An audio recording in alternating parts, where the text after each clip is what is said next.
Hello and welcome to this screencast. My name is Ilya. My friend Roman and me have prepared this one for you. In this screencast we are going to show you how to deploy Ruby apps to remote web servers in no time. Git Deploy is a simple and yet flexible gem that requires very little setup, and you can start publishing your apps in nearly 10 minutes with no extra overhead. Sounds cool? So let's get started.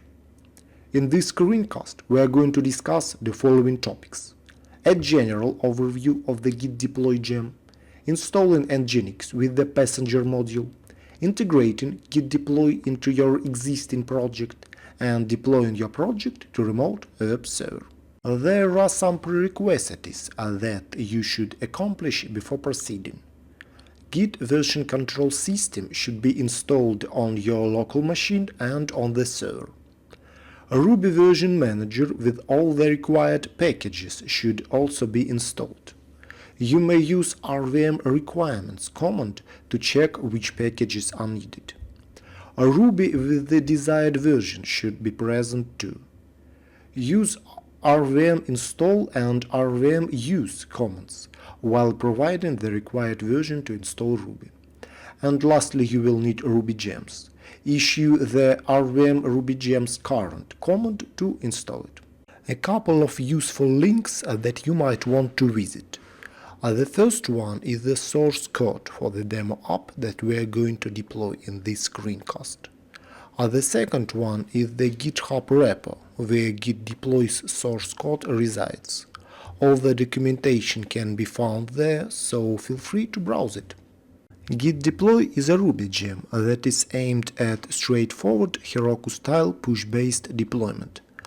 If you have all worked with Heroku before, you know that publishing a new app can be as easy as issuing a couple of commands. So with Git Deploy you can achieve virtually the same result. With this gem you can actually publish any kind of code to your remote web server, not only Ruby apps. Of course, some tweaking will be required, but well, that is possible. Okay, now let me switch to my server and let's proceed with Nginx installation. I have already completed all the prerequisites. For this demo I am using Ruby 2.1.4 as you see here.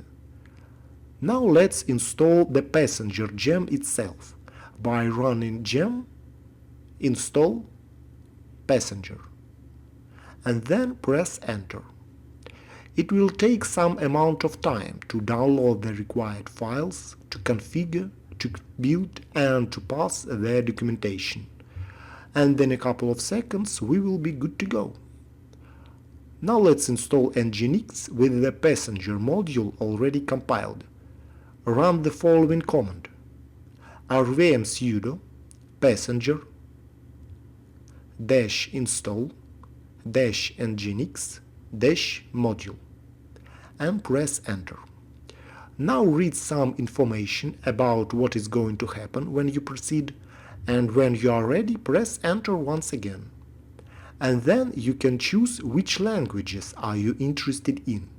By default Ruby is already selected, so I'm not going to check any other options and just press enter. Now it is going to check if everything is alright, if my server is prepared for Nginx, and as you see everything is cool.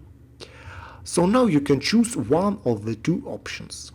The first option is the recommended one: download, compile and install Nginx for me.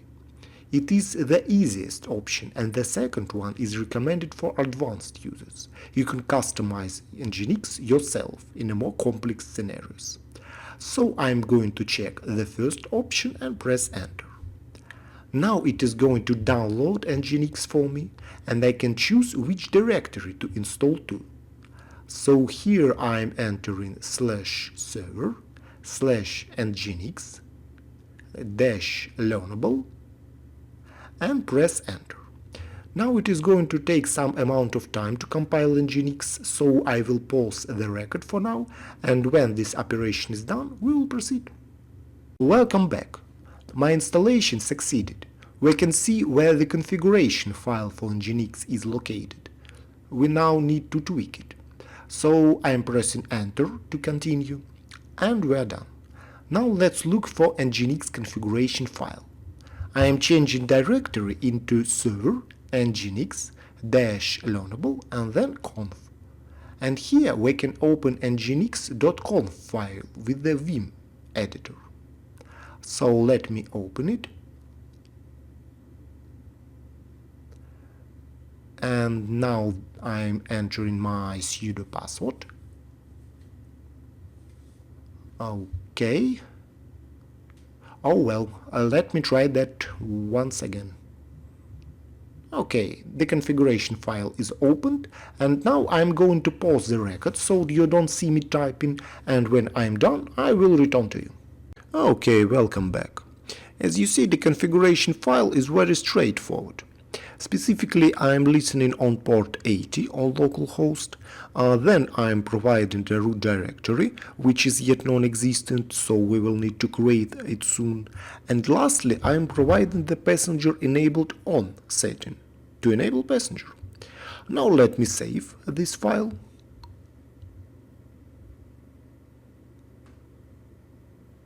And exit the editor. Next, we can boot Nginx and proceed with our initial task. Before booting Nginx, you may want to check if the configuration file is OK. To check that, use the following command: sudo /server/nginx-learnable/sbin and then /nginx, and provide the T flag, and press enter. As you see, the configuration file is OK. So now we can run the same command without the T flag to boot Nginx. So now our server is started, and before switching to developer's machine, we need to create the directory for our project. So now let me create it by issuing sudo mkdir with the p flag, then server projects learnable, and press enter. We also need to make sure that learnable, my current user, is the owner of this directory. So to ensure that, I'm entering sudo chown, then the r flag, then a learnable, and then path to my project's directory. And now we are ready to switch to developer's machine and proceed with our initial task. Okay. Now we need to install Git Deploy gem. To do it, run the following command: gem install git-deploy and press enter. When you are done, you can switch to your project's directory and run the following command: git deploy init. This command will create all the necessary files for Git Deploy to operate correctly. There are 3 files, as you see here. The problem that we have found is that those files require some modifications. First of all, this after push file. The code from this file runs each time you push your project to your web server.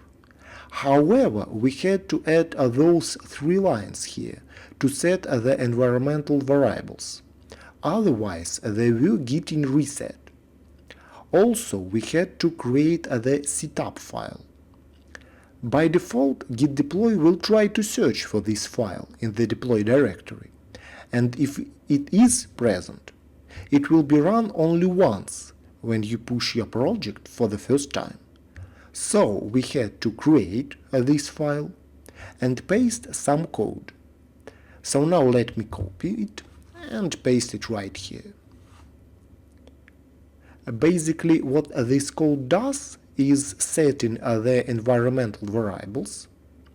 Then it tries to run after push file, which we've seen recently. And then it will create the database, apply all the migrations, then run rakedb seeds to create my demo records, and then it tries to precompile assets. And after that, the server is restarted. For some strange reason, initially Git Deploy does not do all these tasks on the first push, so we had to add them manually. By the way, if you're interested, this restart file is very simple. It just touches the restart.txt file, and the passenger restarts when this file is touched. So if you are using other web server, you will need to tweak this file to correctly restart it. Okay, now we can return to our console and initialize an empty Git repository. So in the console I'm running git init. This git init command will initialize an empty Git repository, and now we can add all the files with git add dot, and next we can commit those files. Now we need to add a remote branch to point to our remote web server. I am issuing the following command: git remote add, and now I need to provide the name for this branch, and it will be origin in our case. After that, I am providing user's name on my web server, which is learnable, as you remember. Then the IP address of my web server, and after that I am pointing to the directory to contain my project, which is server/projects/learnable. As you remember, I've created this folder some time before. Now I'm pressing enter and we can proceed to our first push. Before pushing our project, we also need to initialize an empty Git repository at our remote web server. To do that, let's run the following command: git deploy setup with the R flag, and then the name of our remote branch, which is origin in our case. Now it is connecting to my remote web server, and I am entering my passphrase.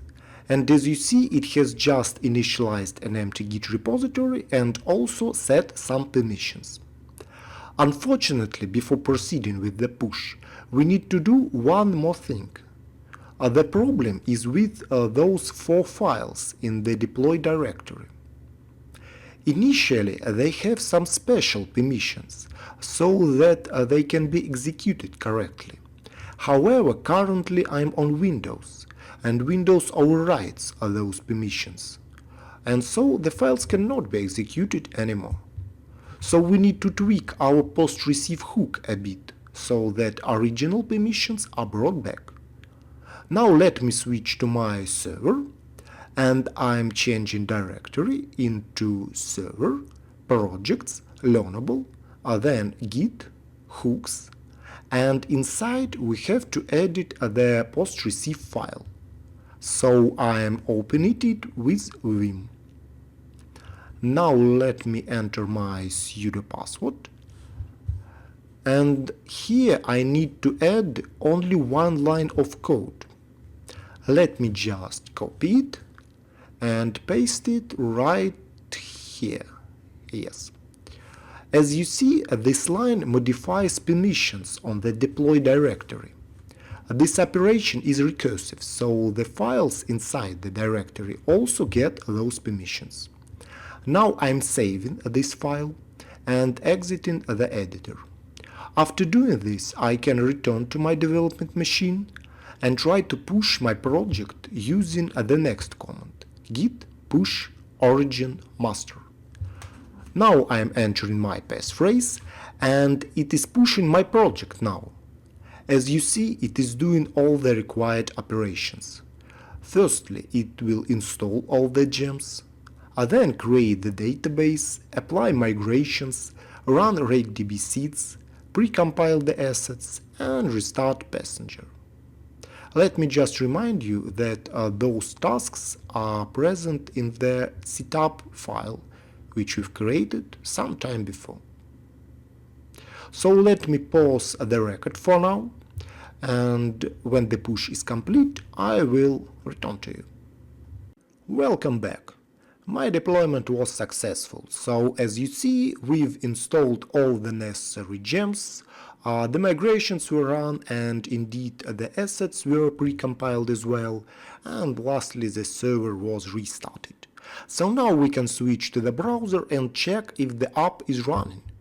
I've entered the IP address and indeed everything works fine. So my demo records are there, and I can add some more posts if I wish. I can edit them, I can destroy them the way I like, and it took about 10 minutes for us to publish this up. So it was quite easy, wasn't it? Really cool. And that brings us to the end of this video. Once again, let me remind you that Git Deploy can actually be used to publish any kind of code to your remote web server, not only Ruby apps. It is pretty flexible, so feel free to tweak it the way you like. I'd really like to know your opinion about this gem, whether you found it useful or not. Have you ever tried it or even modified it in some way? Share your experience in the comments. So, I hope this screencast was useful and entertaining for you. Thanks for watching and happy coding!